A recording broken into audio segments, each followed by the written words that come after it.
Bonjour à toutes et à tous, bienvenue dans ce nouveau numéro d'Archi à l'Ouest où nous parlons réemploi et réaménagement. Comment faire du neuf avec de l'existant? Comment trouver une utilité à un patrimoine parfois difficile à aménager? Nous nous rendrons à Saint-Armel dans le golfe du Morbihan où la mairie et la salle polyvalente forment un hameau d'équipement public. À Trémévin dans les Côtes-d'Armor où la salle polyvalente prolonge l'ancienne école transformée en halle, et enfin à Châteaulin dans le Finistère où un ancien supermarché s'est transformé en salle multi-activités. Quand l'architecture permet de reconditionner, c'est tout de suite et c'est dans Archi à l'Ouest. Bonjour à toutes et à tous, nous nous trouvons à Saint-Armel sur les bords du golfe du Morbihan en compagnie de Frédéric. Bonjour Frédéric. Bonjour Frédéric. La mairie de Saint-Armel souhaitait réaménager à la fois la mairie et la salle polyvalente et vous avez été contacté. Quelles étaient leurs demandes en fait quand ils vous ont contacté au CAUE du Morbihan? Vraiment l'enjeu de ce bâtiment, c'est de reconstituer un bâtiment institutionnel qui vraiment est sa posture de bâtiment institutionnel, qui est une accroche sur l'espace urbain, sur la rue, avec la constitution d'un espace public plus convivial, un parvis, quoi. Et puis l'opportunité aussi d'assurer une transparence entre le devant et l'arrière pour que les habitants puissent accéder à cette prairie. Il fallait évidemment modifier cet équipement parce que la population a doublé, oui. Et donc faire plus mais sans prendre plus de place. C'est ça, donc on a confronté en fait les besoins de la mairie en termes d'espace de travail et d'accueil du public avec la maison existante et on s'est rendu compte très rapidement que les besoins ne rentraient pas dans la maison existante. Donc une extension était nécessaire. Aujourd'hui, ce programme est terminé. Comment ça se passe? C'est quand même un projet de qualité, très structurant. On voit qu'il y a vraiment une accroche maintenant sur l'espace public. On voit le bâtiment institutionnel. En plus, il est innovant avec des matériaux biosourcés. C'est un bâtiment très confortable, très apprécié des agents de la mairie. Et aussi, je pense qu'il rend fiers les habitants de Saint-Armel. Eh bien, on va aller voir notamment Madame le maire de Saint-Armel qui a son bureau justement à l'étage ici pour savoir ce qu'elle pense de ce nouveau bâtiment. La première chose que je peux vous dire, j'ai vécu comme un très beau cadeau parce que effectivement je connaissais le bâtiment antérieur. Effectivement, j'ai pas du tout participé à la programmation, mais néanmoins, on se rend compte qu'elle nous convient parfaitement parce que c'est un espace assez généreux, avec suffisamment de postes de travail pour nos agents communaux et aussi pour nos élus, parce qu'on est une équipe d'élus qui travaille, qui est présente, qui fait des réunions, qui fait des dossiers. Et donc, en fait, certains jours, on se rend compte que cette mairie, c'est une ruche, quoi. Ça bourdonne de partout et il y a des gens un peu partout. Et c'est très sympa parce que du coup, on a la place qu'il nous faut. Et puis surtout, ça nous permet de créer une espèce d'ambiance village. Il y a une vraie appropriation de tous les espaces, à l'intérieur comme à l'extérieur, et c'est très agréable. Oui, j'ai été architecte pendant une dizaine d'années. Depuis, je suis essentiellement urbaniste, c'est-à-dire que je fais plus de projets urbains et d'études d'impact que je ne fais d'architecture. Moi, je trouve que ce projet a été d'abord bien conçu. Je tiens à féliciter l'architecte qui a fait ça, avec une bonne utilisation du bâti antérieur, et puis des extensions qui ont été faites intelligemment, en utilisant beaucoup l'ossature bois, ce qui est intéressant parce que sur des structures existantes, ça permet de faire des choses légères. Alors ici, il fallait rebâtir sur de l'existant. La mairie, on l'a vu, était petite et il y avait pas mal d'ambition et en même temps, il fallait conserver une certaine discrétion, si on peut dire, dans le paysage. C'est ça, en fait, le bâtiment d'origine était effectivement relativement restreint, d'échelle assez domestique. On est dans un tissu pavillonnaire. On est reparti de ce bâtiment ancien, on l'a transformé. On a notamment ouvert le passage qui se dessinait entre les deux bâtiments principaux. Et puis on s'est appuyé sur cette ouverture pour construire une rue intérieure qui a permis de développer le projet sur l'arrière, dans la prairie existante à l'arrière du bâtiment. Alors il y a un choix de matériaux aussi, bois et zinc, pour coller aussi avec la pierre, ça fait un bon mariage. Oui, c'est ça. Alors on a réutilisé la pierre du bâtiment existant qu'on a conservé sur la façade principale de la mairie. Et puis après on a travaillé effectivement avec des bardages bois. C'est un bâtiment qui est essentiellement pour les parties en extension en ossature bois, pour des raisons de performance énergétique, de choix écologiques également. Et ces bardages ont été travaillés soit de manière naturelle, donc on a un bardage qui vieillit naturellement et qui va griser peu à peu avec le temps, soit un bardage qui a été choisi noir pour évoquer les bardages des cabanes ostréicoles du Golfe, puisqu'on est à 2 pas du Golfe du Morbihan. Cabane ostréicole. Voilà, exactement. Il y a quelque chose d'intéressant, c'est sur le travail de couverture aussi, hein, les fêtages, les évacuations d'eau qui sont encastrées. Oui, on a essayé d'être soucieux du détail, d'épurer le maximum possible les volumétries. Donc on a les fêtages qui sont travaillés de manière à ne pas avoir de pièces rapportées, les descentes d'eau pluviale intégrées dans le bâtiment pour ne pas être en façade, et puis qu'on puisse lire vraiment l'archétype de la maison à 2 pans ou de la cabane dans sa forme la plus épurée possible. La forme de la maison, on la retrouve même dans la salle du conseil qui est juste à côté de nous, hein. À l'intérieur, on retrouve ces volumes, hein. Oui, en fait, à l'intérieur du bâtiment, que ce soit dans la salle polyvalente ou dans la salle du conseil, on a des hauteurs sous plafond conséquentes et on retrouve les pointes de plafond. On utilise la totalité du volume libéré par les toitures. Donc on lie cette architecture extérieure, on la lie également à l'intérieur. Le fait de reconditionner des bâtiments comme ça, c'est un défi pour un architecte parce qu'il faut quand même conserver certains éléments de l'identité de l'existant et puis les adapter aux besoins du nouveau programme. Oui, c'est toujours finalement assez compliqué d'intégrer un bâtiment existant dans une refonte ou une reconstruction finalement presque complète de la mairie. Mais en même temps, c'est une manière de trouver une contrainte qui va être moteur du projet, de s'appuyer sur des matériaux, des volumétries qui vont guider finalement le nouveau projet. On n'aurait pas eu de bâtiment existant, le bâtiment actuel ne serait sans doute pas du tout le même.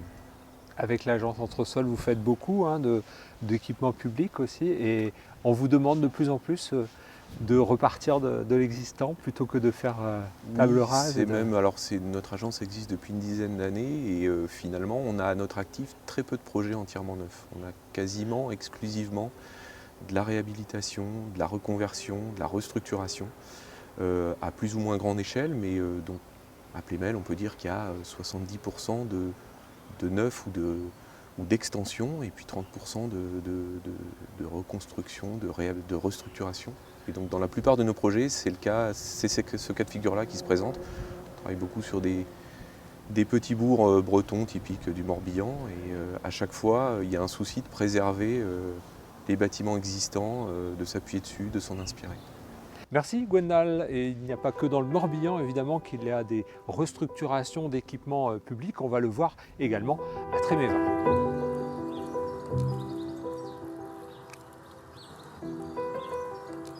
Bonjour Claude. Bonjour. Alors on est devant cet ensemble, à la fois une nouvelle salle, à la fois l'ancienne école Jules Ferry. Quelle était la demande ici? En fait, en 2017, quand la commune a fait appel au CAUE, elle se trouvait devant 2 problématiques. Une nécessité de rénover certains bâtiments communaux. Et deuxième problématique, c'était de maintenir un lieu de convivialité et de vie en plein cœur de bourg. Donc à l'époque, il y avait une salle communale qui était installée dans un préfabriqué. Et ce préfabriqué avait un confort plus qu'obsolète. Et malgré tout, a été très très utilisé, puisque localisé en plein cœur de bourg. Et d'autre part, donc la commune avait ce fameux bâtiment, donc l'ancienne école, désaffecté depuis quelques années. Et donc ils souhaitaient préserver leur patrimoine. Voilà, donc on a travaillé avec la commune, on les a aidés à réfléchir sur comment maintenir ce fameux lieu de rencontre et de convivialité en plein cœur de bourg. Ensuite, créer un équipement qui soit à la hauteur des attentes et des conforts souhaités. Et puis aussi maintenir impérativement ce fameux lieu de convivialité et le renforcer en plein cœur de bourg. Donc ça a été un travail de rénovation du patrimoine, création effectivement d'un nouvel équipement et je dirais un renforcement avec la création de ce jardin et de cet espace extérieur qui permet la transversalité vers la place existante du bourg. C'est vraiment tout un ensemble, hein. Il n'y a pas que cette nouvelle salle qui est juste derrière nous. Le fait de maintenir le patrimoine, tout le monde a envie de le voir perdurer et en même temps il faut lui trouver une utilité. C'est toute la question en fait, c'est compliqué. C'est tout à fait ça. Il a fallu, tout en cherchant à mettre en valeur ce patrimoine, c'est lui trouver un nouvel usage, puisque c'était une école donc désaffectée depuis quelque temps. Elle avait quelques utilisations ponctuelles par des petites associations pour des réunions. Et donc on avait donc à côté ce programme de salle associative un peu plus conséquente qui avait des difficultés à rentrer dans les espaces de ces deux classes. Donc il a fallu, avec un travail en amont avec les élus, réfléchir à ce que pouvait devenir ce bâtiment patrimonial tout en le préservant. Et il faut rappeler qu'ici la commune ne compte que quelques centaines d'habitants, mais a une activité associative qu'il faut accompagner, c'est ça, c'est quand il y a un usage, il faut effectivement accompagner cet usage. Tout à fait, tout à fait. On a une vie associative très dense sur Trémévin et sur le secteur. Et donc l'idée c'était aussi de faire en sorte que toute cette activité associative soit maintenue ici, en lieu et place. Dans le centre. Voilà. Merci Claude, on va poursuivre cette émission en allant à la rencontre de l'ancienne maire de Trémévin qui a participé à l'élaboration de ce programme et puis également les architectes de l'agence BRA de Rennes.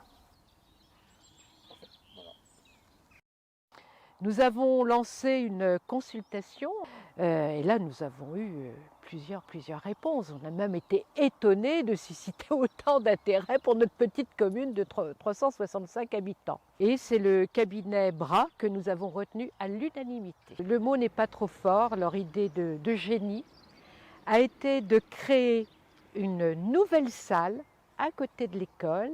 Et l'ancienne école, elle a été complètement désossée, déshabillée. Autre idée de génie, écoutez, c'est ce théâtre de verdure qui donne plein de possibilités à cet ensemble. Donc nous avons là sur la commune vraiment une réalisation qui redynamise notre commune.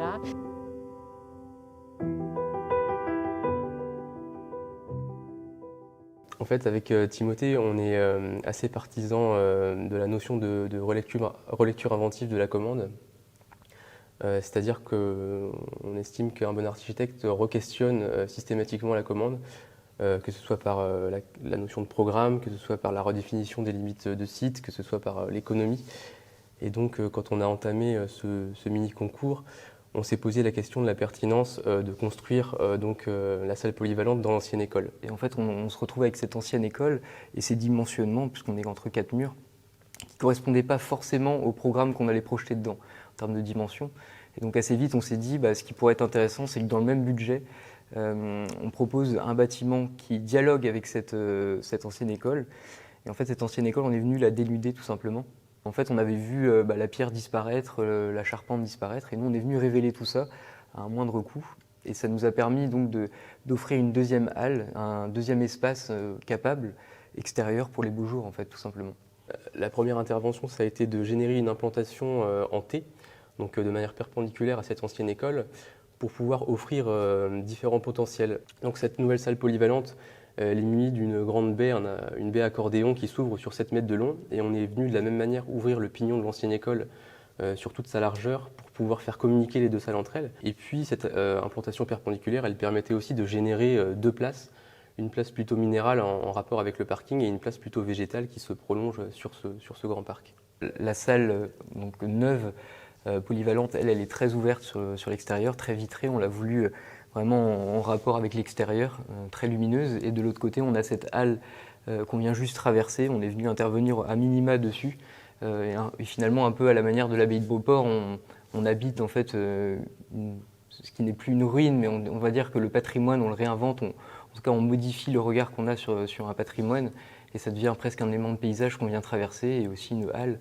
Donc ça se transforme en beaucoup de choses, on va dire. En fait, c'était aussi une question importante à laquelle on souhaitait répondre dans ce mini-concours, c'était comment on réhabilite le patrimoine qui n'a pas forcément une très grande valeur, mais le patrimoine qu'on trouve dans toutes les petites communes, est-ce qu'on continue de le réhabiliter comme on le fait depuis longtemps avec les standards, les critères du confort moderne, c'est-à-dire une bonne isolation, un bon chauffage, ou alors est-ce qu'on peut les réhabiliter d'une autre manière et les emprunter et les faire continuer à exister d'une autre manière. Le dessin de la salle, il a vraiment été influencé par la balance économique. En fait, c'est une salle c'est un dessin, on va dire, très pragmatique.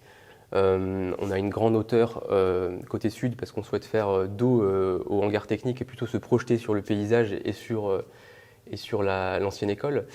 Ensuite, on a une hauteur un peu plus importante côté sud parce que c'est là où on avait tous les réseaux et le grand mur de rangement. Donc c'était intéressant pour nous d'avoir du volume à cet endroit-là.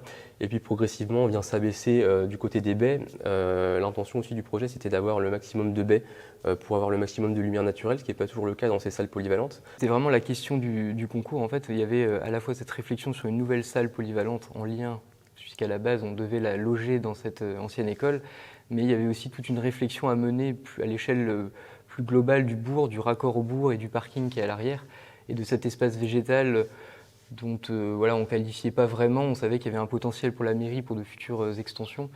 Et nous, on a réfléchi justement dans cette implantation-là à guider en fait un aménagement futur avec une colonne vertébrale, donc cette coursive qui se transforme en passerelle.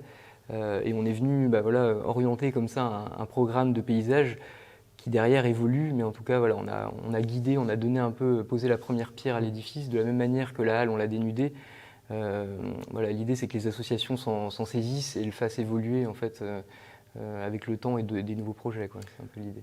C'est vrai qu'on explique souvent aux maîtrises d'ouvrage qu'on construit des bâtiments qui s'inscrivent dans un site. Et donc nous, notre travail, c'est de chercher à les harmoniser avec ce qui existait déjà. Donc on ne fait jamais un bâtiment ex nihilo qui n'est pas relié à un contexte, et on cherche toujours à le travailler avec, là en l'occurrence, son parking. Un parking qui est important pour une salle polyvalente, le paysage qui n'existait pas forcément, mais qui apporte une vraie qualité contemplative depuis l'intérieur de la salle. Donc on essaie toujours de faire fonctionner nos bâtiments avec le site qui les entoure. On voit qu'il y a énormément de communes rurales en Bretagne, il y en a énormément qui ont un patrimoine en fait, et souvent des anciennes écoles ou d'autres bâtiments comme ça un peu figure institutionnelle, qui sont parfois laissés à l'abandon, d'autres fois qui ont eu plusieurs vies en fait, plusieurs usages différents, et souvent c'est la question économique qui prime aussi, c'est-à-dire qu'est-ce qu'on fait de cette vieille pierre, est-ce qu'on l'abandonne, est-ce qu'on la détruit, est-ce qu'on la démolit, on repart à zéro. On le voit aussi sur la question des chapelles, sur cette commune ils ont aussi une petite chapelle avec une toiture qui part à l'abandon, ils ne peuvent plus y accéder. La question de ce patrimoine, qu'est-ce qu'on en fait, comment on le subventionne, comment la collectivité paye ses travaux, quoi. Quel usage on en fait du coup, donc c'est hyper intéressant.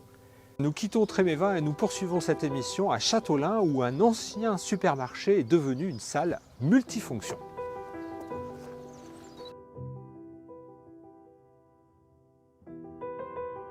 Voilà, nous sommes à Châteaulin, à l'espace Squat-Y, avec Nicolas Duverger. Bonjour Nicolas. Bonjour. Cet espace n'était pas du tout une salle polyvalente comme c'est aujourd'hui, c'était un supermarché. Cette transformation, ça présente plusieurs intérêts. Oui, alors plusieurs intérêts. Déjà, on dispose d'un foncier existant, on évite d'artificialiser à côté ou un peu plus loin. Et puis on dispose d'un espace capable. Un supermarché, c'est un espace, c'est un grand volume disponible, avec généralement des grandes portées. Donc on voit assez facilement comment on peut redéfinir, repartitionner cet espace pour en faire une salle associative, une salle des fêtes, une salle extrêmement polyvalente. Alors ici, l'opération a coûté à peu près 1 300 000 € pour 2000 m². Financièrement, est-ce que c'est intéressant ? C'est pas cher du tout, c'est très efficace, c'est très efficient comme on dit aujourd'hui. En effet, je pense que ce projet capitalise, comme je le disais tout à l'heure, sur l'espace capable, sur ces grandes portées, sur cette charpente qui coûte ordinairement assez cher quand il s'agit de construire une salle omnisport ou une salle des fêtes. Donc on capitalise sur ce déjà-là, et puis ensuite on vient compléter, équiper, isoler le bâtiment pour en faire un outil très performant. Et puis ce bâtiment, il a une structure en bois, ça veut dire que sur le plan écologique, on a stocké du carbone aussi, et en maintenant un bâtiment debout, on limite aussi l'utilisation du carbone. Ben voilà, notre société consumériste produit énormément d'épaves, de déchets. Ordinairement, on a tendance à déconstruire et à reconstruire quasiment la même chose en lieu et place, voire en extension, voilà, en grèvant toujours un peu plus de foncier. Là, on maîtrise le foncier, enfin on maintient le foncier en place et puis on capitalise sur les points forts de l'édifice. Et en effet, le bâtiment déjà en place possède une charpente en bois qui stocke lui-même du carbone. Donc on est plutôt dans une démarche vertueuse, très inspirante pour bon nombre de collectivités qui s'interrogeraient sur la suite à donner à des équipements de ce type, industriels ou supermarchés, enfin équipements commerciaux. On parle beaucoup aussi de la consommation du foncier, oui. Donc là on est en opération neutre. Il y a aussi l'artificialisation des sols, on se trouve sur un grand parking de supermarchés qui peut-être va aussi évoluer. Voilà, une étape supplémentaire, je pense, dans le développement de ce projet consisterait à amener un peu de porosité à ce sol, qui est une nappe de bitume, qui est une espèce de marée noire, comme on l'observe un peu partout en périphérie de ce type d'équipement. Quel problème ça pose ? Ça pose un problème de perméabilité, c'est-à-dire que l'eau elle est chassée un peu plus loin et donc ça pose des problèmes d'inondation. Et on peut faire des parkings aujourd'hui qui sont... Aujourd'hui, le défi, c'est d'amener de la porosité au sol, en effet. Merci Nicolas. On va rejoindre Madame le maire de Châteaulin pour connaître le cahier des charges qui accompagnait cette opération.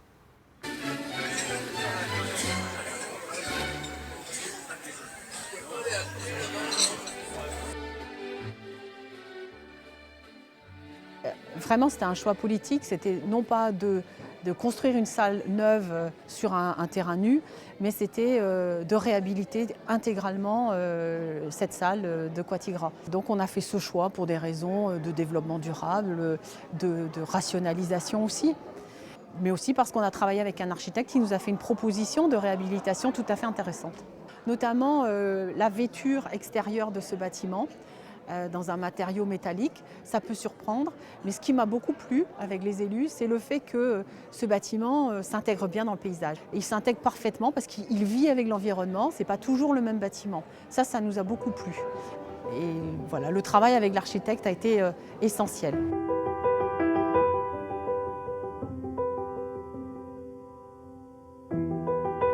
Bonjour Paul. Bonjour Frédéric. Cette enveloppe, elle marque. Pourquoi ce choix ? Alors le choix de la tôle ondulée d'aluminium est arrivé très tôt dans le projet. L'idée était de réhabiller ce bâtiment à la fois avec un matériau qui rappelait malgré tout son passé d'architecture commerciale, industrielle, donc avec un matériau de ce registre-là, mais suffisamment vivant pour justement animer ce bâtiment qui reste malgré tout très fermé, mais qui est de l'intérieur très animé. Il y a une certaine transparence en fait. Exactement, c'est de l'aluminium naturel qui est finalement le seul matériau qui rend cet aspect un petit peu blanchi. On n'est pas sur de l'inox miroir, on n'est pas sur quelque chose de trop sophistiqué. C'était l'idée de garder un matériau plutôt économique, simple. Donc il y a un gros travail qui a été fait sur le traitement acoustique.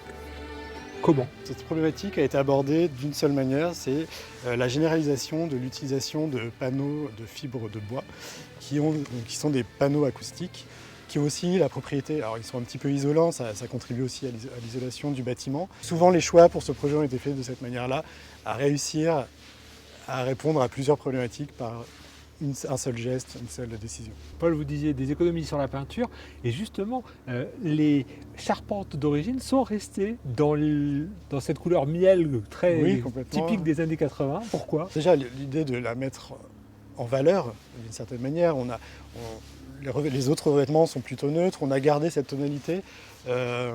Finalement, c'est une question qu'on ne s'est pas vraiment posée au moment de la conception du projet parce que c'est un peu arrivé avec la question du bon goût, du mauvais goût, c'est trop daté, pas assez daté. Finalement, l'approche du projet s'est faite de façon plutôt technique, fonctionnelle, avec des choix économique. Ça peut paraître un détail, mais c'est révélateur aussi de tout l'esprit finalement, de ce réemploi, de cette adaptation à l'existant, à refaire avec. Aujourd'hui, c'est quelque chose qui est vraiment prégnant dans votre métier d'architecte. Oui, c'est aussi regarder les choses, la réalité de l'existence, encore une fois, sans juger, de dire c'est bien, c'est mal. Effectivement, On peut critiquer, voilà, on est dans une boîte anonyme sur son parking, mais il y a des qualités qui existent de ça, de ces situations qui n'ont pas forcément été pensées de la bonne manière. Il en ressort du positif, notamment le fait d'être sur une très grande superficie qui fait que les usagers de cette salle sont nombreux, reviennent et développent tout un tas d'activités qu'on n'aurait pas forcément imaginées parce qu'on a cette dimension-là. Et du coup, la question de faire ressortir toutes les qualités intrinsèques de ces architectures ordinaires, banales, contestées, un peu voilà, critiquées parce qu'on est loin d'une architecture qui cherche à tout prix une esthétique, une plastique. Donc l'idée c'était d'observer les choses pour leur réalité et la capacité à porter plus loin ces atouts, ces avantages. Merci Paul. Merci. Pour notre part, on se retrouve très prochainement pour de nouvelles découvertes architecturales. À très bientôt.